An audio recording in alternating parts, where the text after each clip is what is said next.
It's a strange feature of liberal climate thinking that there is a kind of enthusiasm for the authoritarianism of Xi Jinping because he faces fewer obstacles than an American president does in making action. What a Faustian bargain.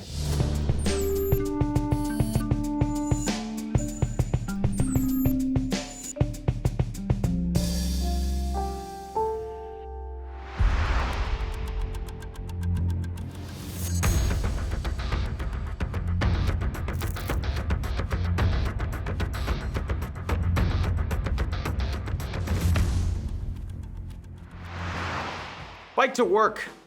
Go vegan. Stop washing your hair. No, I'm not your mom. And it's not gonna move the needle on climate change. Big carbon emitters, like heavy industry, like agriculture, mass transit, they factor far more than whether you replace your beef with Brussels sprouts. There is, however, some room for hope. Hello and welcome to GZERO World. I'm Ian Bremmer. And today I sit down with David Wallace-Wells, a man with two last names, who's come up with a roadmap for how humanity can deal with climate change. Not that we can read it, but still there is such a map. And then, of course, I've also got your puppet regime. Nuclear strikes. Are they on the table? Well, oh yes, of course. Tremendous, yes. Of course, you'll notice mine is bigger. But first, a word from the folks who help us keep the lights on.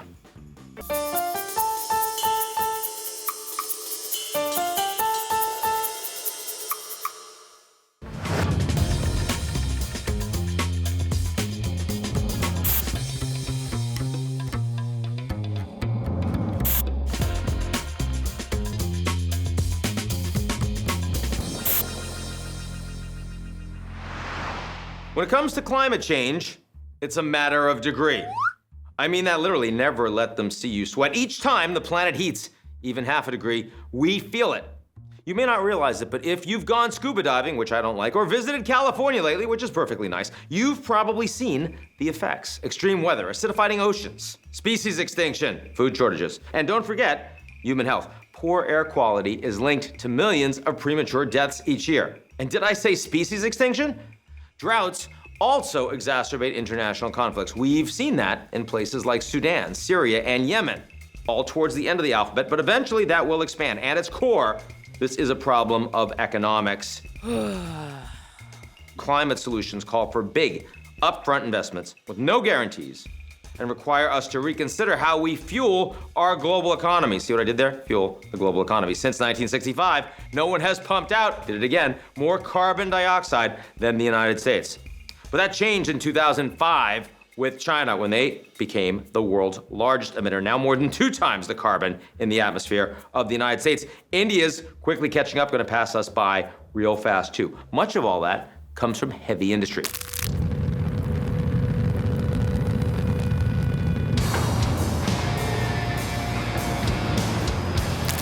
Here in the United States, industry accounts for 1/4 of total emissions. Jobs are tied to those industries. Powerful interest groups are tied to those industries too. Yes, the public is more climate conscious these days, but what actually comes of it? Is there the political will to keep global temperatures from rising more than 2 degrees Celsius above pre-industrial levels? No. That kind of an uptick, by the way, apparently leads to the kind of planetary damage the UN describes as severe, pervasive, and irreversible. So this is our moment. And it's not looking great. The years between 1983 and 2012 were likely the Northern Hemisphere's hottest. And the reality is it's quite possible our planet's temperature will rise a lot more than 2 degrees. Most scientists say that 2 degrees is an unreachable best case scenario. Their real base case is more like 3 or 3.5. But what if we're looking at this all wrong? What if there's a different approach that doesn't force us to abandon the consumer markets that got us here? Is it possible to both lower emissions and build the economy? Well, to a degree, that's already happened. According to World Bank data, 35 nations, including our own United States, reduced their emissions while growing GDP between 2000 and 2014. Meanwhile, some $6 trillion in financial assets have been divested from funds linked to fossil fuels. Was any of that enough? According to an overwhelming majority of UN climatologists, nah. But there still is a lesson here. What if I told you that addressing climate change could actually be a growth industry? One study cites a $26 trillion opportunity. Scaling up solar, wind, and geothermal power, developing new batteries, and public transit are all part of it.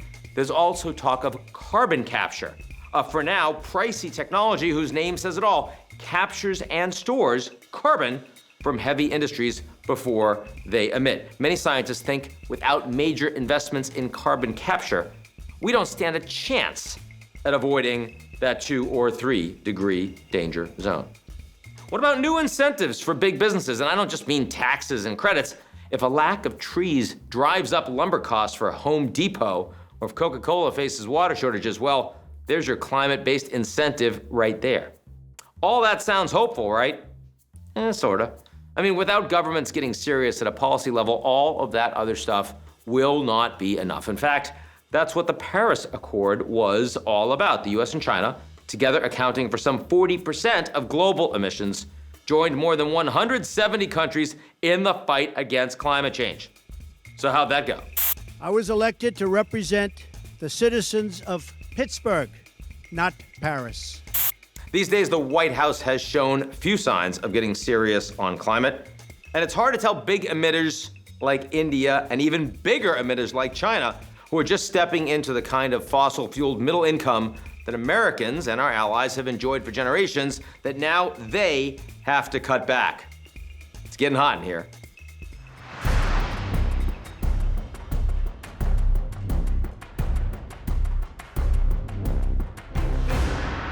That opens up beyond the science to But not only the century, but I mean, even like this decade, you were thinking down the line. down the line. Yeah. Right, so. David Wallace-Wells, author of The Uninhabitable Earth. Good to be with you. Thanks for having me. I'm not sure I should say good to be with you. I mean, you say you're an optimist, but this book is a challenging read, right? A lot more urgency and a lot more disturbance about where we are heading than certainly anything mainstream I've seen in the past couple of years. Where are you on, why are you an optimist? To me, it's a matter of perspective. So if you look at the world today, you look at the window outside, at the way that life is going on, and you define that as your baseline, I think there's no way to be scientifically responsible and optimistic, because the world is certainly going to get hotter, and as it gets hotter, it's going to get more dangerous, it's going to get less healthy, there are going to be damages and suffering beyond what anyone today would consider conscionable. But if you define your baseline as 4 degrees of warming, which is where we're scheduled to get by the end of the century if we don't change course, then I think there's quite a lot that can be done to avert a lot of those outcomes, a lot of those impacts, and I think we will do that. So just to give you a sense of where we'd end up if we don't change course, at 4 degrees, it's estimated that we could have $600 trillion in global climate damages. That's twice as much wealth as exists in the world today. We would have hundreds of millions of climate refugees. There would be parts of the world that could be hit by 6 climate-driven natural disasters at once. We could have twice as much war because there's a relationship between temperature and conflict. And all across the board, every aspect of life would be impacted almost in all cases negatively. I don't think we'll get all the way there, but I also think that something like 2 degrees, which the UN calls the threshold of catastrophe, and many island nations of the world call genocide. It's basically baked in at this point. I think it's about our best case scenario, yeah. 2 degrees you think is possible? I think it's, well, I mean, there's a matter of technically possible, there's also a matter of what's politically feasible.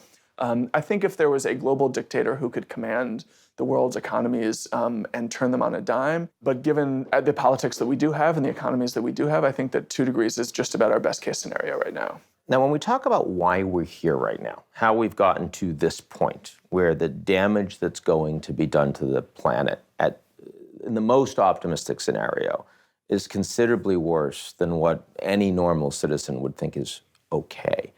You also point out very clearly that the reason we're here is mostly not what individual human beings are doing. It's not the behavior that you or I or other wealthy people in the world. It's more about industry. It's more about infrastructure. Talk about that. Well, yeah, I think we have a few misconceptions about how we got here. One is that this is a really long story that started in the Industrial Revolution. This is actually a kind of a more important misapprehension for me.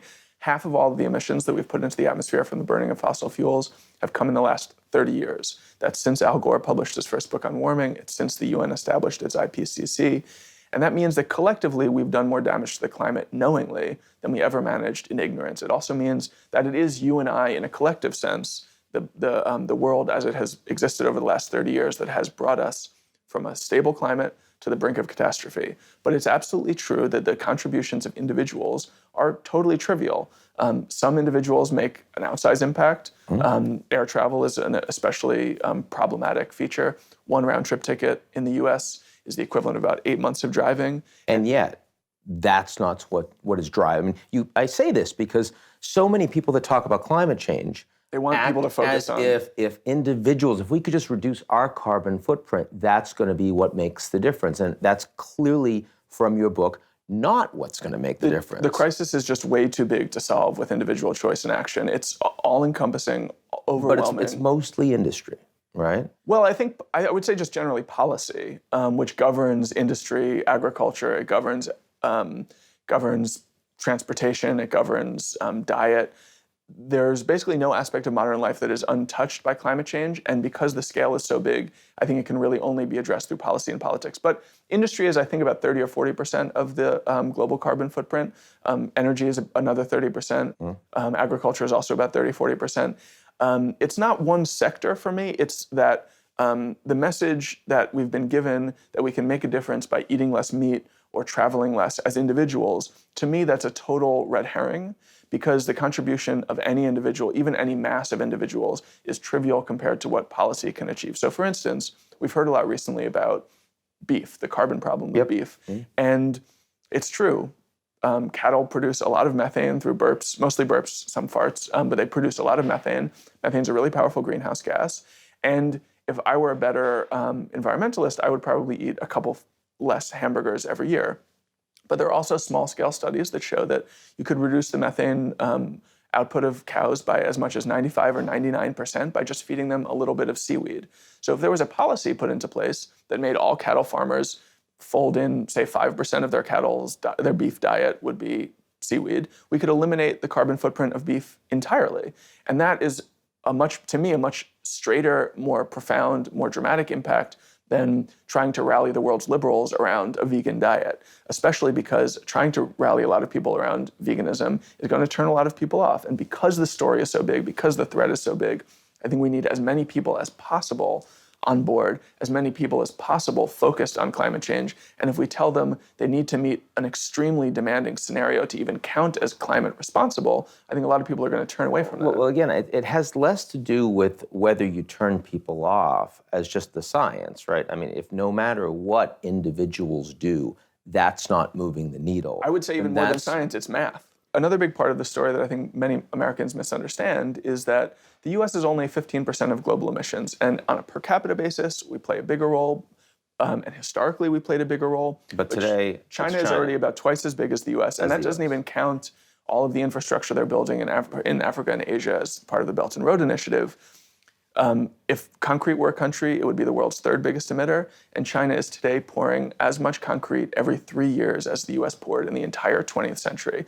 So I think to a profound extent, the future climate of the planet will be determined principally by China, India, secondarily by India, and a bit by sub-Saharan Africa and how those countries develop. I mean, here you're talking about nearly 1.5 billion people, India and China, 1 billion people, Africa. I mean, massively more than the United States and Europe put together.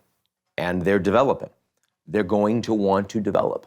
How do you, as someone who has now spent all this time getting inside the rolling catastrophe that is and will be climate change, how do you balance that against 4 billion plus people that aspire to have an improved lifestyle, and indeed billions of people that have improved their lifestyles because concrete is a country, because their governments have been able to give them the kind of development and growth that we have achieved in the West? Yeah, I think the story over the last 25, 30 years has been really striking. That there have been these incredible gains in well-being, material well-being, many fewer people in poverty, much less infant mortality, much higher educational attainments in the developing world, and that is largely a story. That's a great story. It's an exciting story, but it's largely a story of industrialization, and so it does have this huge carbon cost.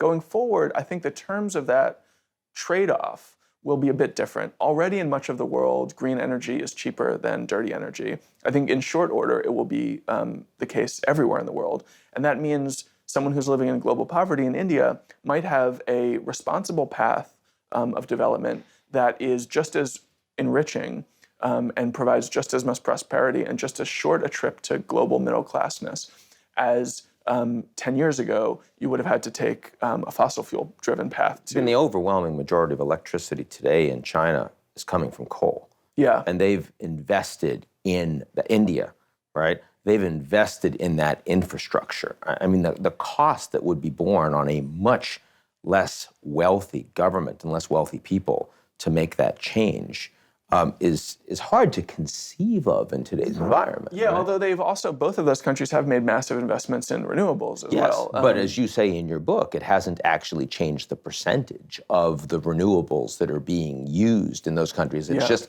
basically keeping up with a much larger demand base. Yeah. Right. Well, my hope is that going forward, that the thinking in those countries changes as dramatically as we're seeing it change in the UK, in the EU, and in the US over the last few years. And that may be a little naive of me, but my hope is that especially Xi Jinping will honor the sort of rhetorical commitments that he's made over the last few years. I think he's seen an opportunity in the era of Donald Trump to play the role of moral leader on climate, and has made significant investments in green energy. But there's still these. But let me push you on this, right? Because again, you're an important voice in this topic. And I mean, you've said that most of the carbon emissions in the world have come in the last 30 years since Al Gore wrote his sort of first defined book on this is going to be a big global problem. The Chinese are very well aware, right, of exactly the nature of the problem. The science is not open to question on that. And yet the policies that we see from China today have been a massive increase in real carbon emissions because their demands, especially the demands of a country that is vastly less wealthy than the United States, is first, I need political stability, and therefore I need to ensure that my people have growth. Economic growth. So, I mean, as much as I absolutely agree with you that we are seeing a big change in popular awareness about the severity and the immediacy of the problem, it's hard to imagine on the basis of everything that you and I have seen and experienced from Chinese and Indian governance. And again, you say policy is the issue. We need to change policy. They're speaking pretty loudly with their policies, are they not? Well, I would say that certainly the Chinese picture on climate is more encouraging than it was in 2015 and 2012. So they have made progress there. There's still a huge, long ways to go, but I'm hopeful on that front, in part because the economic conventional wisdom of this sort of basic dilemma has really changed over the last couple of years. 5 years ago, 10 years ago, almost every economist you spoke to would say that while the humanitarian cost of climate change might be significant, it didn't really add up in dollars and cents to all that much, and that it would be costly to act on climate, first in the sense of making massive upfront investments, and secondly, I think more importantly, in the sense of foregoing some economic growth. So for instance, we'd have to burn less coal, we'd have to close down coal plants before they were of retirable age. That conventional wisdom has actually really changed over the last couple of years, and now I think it's fair to say that most economists believe that faster action on climate would have payoffs even in the relatively short term. Who are, in your view, if we actually take real action quickly, who gets hurt? I think that there are obviously business sectors, the energy, existing energy companies that may suffer. There are maybe some short-term costs in terms of, the infrastructure projects that are expensive and impose a burden on public budgets. But I have a perspective that this is all, in a relatively short order, will pay off in ways that the public will really appreciate. But do you see those interests I mean, when you talk about, for example, the anti-smoking Yeah. lobby, you had strong interest spending a lot of money doing everything possible to prevent that agenda from being moved publicly. Do you see that happening? Yeah, we have. I mean, the fossil fuel business has been, I think, absolutely atrocious in this way, especially with their sort of, along the cigarette model, with their disinformation and denial. A lot of really great early climate science from the 60s and 70s was actually funded by these companies, but then suppressed. And that's been really bad. But when I look globally, denial is not really an issue elsewhere in the world like it is in the US. There's a little bit of it in the UK, but basically nowhere else. And nowhere else in the world are people behaving any better when it comes to carbon as in the US. So that makes me think that these forces may be overrated as determinants of our complacency, and that in general, the complacency of our voters may be the bigger problem, that we don't want to prioritize action for a variety of reasons having to do with misunderstanding or underestimating the threat, perhaps overestimating the cost that it would impose on our lives, and a number of others, including just the psychological biases and reflexes we have that make us not want to consider really scary outcomes so we don't take them seriously. I think those are bigger factors than, say, the oil business and the way that it has conquered the Republican Party in the US. As atrocious as I find the oil business and their behavior on this, and as regrettable as I find their purchase on the Republican Party to be, I still don't think those are ultimately determinative because, again, when you look around the world, those are not forces present in other countries' politics, and yet nobody's doing better than the US is. I think there's something kind of deeper than the force of entrenched interests, and I think even deeper than the force of capitalism. So as we look over not the next 50 years, but over the next 5 years, what's the thing that is feasible that if it happens, you say to yourself, you know what? I think my more optimistic trajectory, we might just meet it. Well, I think the most important and easiest thing that can be done is to end subsidies for fossil fuels. There are estimates for how much of that is being going on globally that run as high as $5 trillion a year. And just to give you a sense of how much that is, there is technology now that you can use to suck carbon out of the atmosphere at a cost of $100 a ton. It has not been tested at scale. There are many, many complications about implementing it. But you could neutralize the entire carbon footprint of the global economy, which means we would continue acting exactly as we have been without adding any more carbon to the atmosphere at a cost of $3 trillion a year. So by some estimate, we're subsidizing fossil fuels more than would be needed to completely neutralize the entire carbon footprint of the economy. And when you say subsidizing fossil fuels, you mean, for example, what? Well, I mean, there are many, all around the world, many different forms. I mean, it's complicated to give. I mean, avoiding, for example, treating them as public goods in terms of the damage they do to climate. I mean, carbon taxes, these sorts of things. Yeah.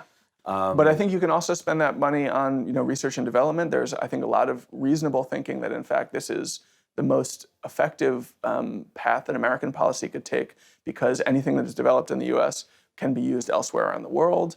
This is one of the reasons, that solar and wind power have gotten so much cheaper around the world, is because of investments that were made in the stimulus package under Obama that really kickstarted a lot of development in that area. And I think there's much more R&D to do to continue making those technologies cheaper, but also to start developing what are called negative emissions technology, which are some of these approaches that can take carbon, out of the atmosphere. Yeah. David Wallace-Wells, The Uninhabitable Earth, his next book, We're All Gonna Die. Very good to be with you. Thanks so much.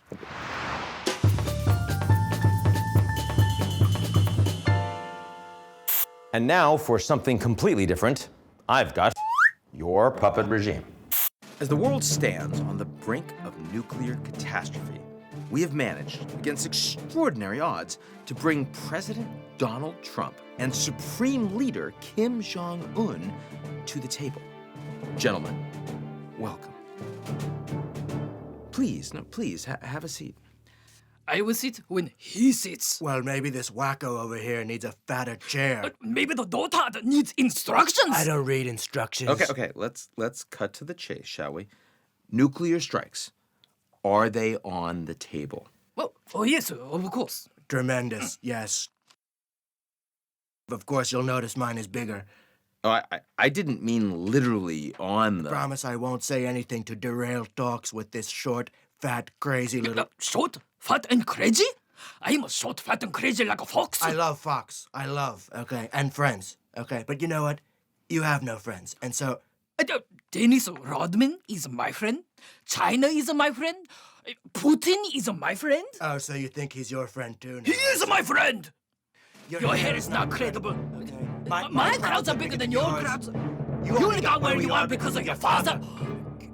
No, you don't. Oh, you. Impressive. You. It's so big. Oh, so close. It's so big. Oh, okay, guys. Let's calm down here. We don't want to have an accident. You know what? You're right, Ian. Very smart, as always, okay? Boy, am I thirsty. I'm about to start slurring again here. Let me just order us some Diet Coke. I need to... No! That's our show this week. We'll be back next week. Don't miss it. Be right here. I love having you with me on GZERO World every week. It's very important to me. And in the meantime, if you like what you've seen, check us out on GZEROmedia.com.